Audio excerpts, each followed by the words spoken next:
Bonjour et bienvenue pour ce deuxième volet de notre rendez-vous mensuel Ask Surfrider. L'objectif reste le même, répondre à vos questions, essayer de répondre à toutes vos questions. Je prends aujourd'hui une question de Rémi de Marseille qui nous a d'ailleurs été relayée par pas mal de gens. Il souhaiterait en savoir plus sur l'état des lieux du travail et le positionnement de notre organisation face à la recrudescence des attaques de requins à La Réunion. Je voudrais commencer par insister ici sur le caractère particulier de cette situation. Des gens ont perdu la vie et c'est bien un drame dont on parle. C'est pourquoi je voudrais avant toute chose transmettre les sympathies de notre organisation aux familles des victimes. Ceci étant dit, je voudrais aussi dire qu'il est insupportable de voir les stigmatisations qui ont suivi ce drame. Si on peut les comprendre, on ne doit absolument pas les accepter. Il a été dit et écrit beaucoup de choses sur les surfeurs. Ce sont des êtres humains, des passionnés, des gens qui méritent le respect et qui souvent connaissent très bien l'océan. Quant à la nature et la biodiversité, bien entendu, il faut les respecter, il ne faut pas les agresser. Ce que nous devons trouver impérativement à La Réunion, c'est une solution qui respecte une harmonie de vie entre l'être humain et la nature.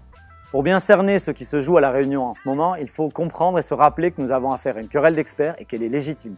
Nous sommes à la croisée d'une problématique environnementale, sociale, économique, avec de nombreux enjeux de pollution de l'eau sur laquelle travaille notre antenne depuis des années et des problèmes de désalinisation, de pollution bactériologique, de pollution chimique. Maintenant, Rémi, que fait Surfrider sur place? Nous avons d'ores et déjà renforcé nos campagnes de suivi de la qualité de l'eau avec une idée simple, amener des données plus précises et mieux calibrées au débat d'experts, mieux comprendre d'où vient la pollution et quelles sont ses conséquences sur le drame qui est vécu en ce moment.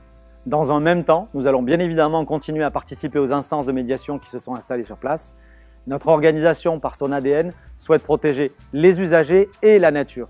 Cela nous donne un rôle, quelque part, de facilitateur du dialogue. J'espère avoir répondu à tes questions. Bien évidemment, comme je l'ai dit, cette problématique est complexe et je te renvoie sur le site web de notre association et sur celui de l'antenne locale pour suivre les avancées de la résolution de ce problème. Voilà pour aujourd'hui. Rendez-vous le mois prochain dans un prochain numéro de Ask Surfrider. Posez vos questions sur les réseaux sociaux, sur notre Facebook, sur Twitter et à très bientôt donc.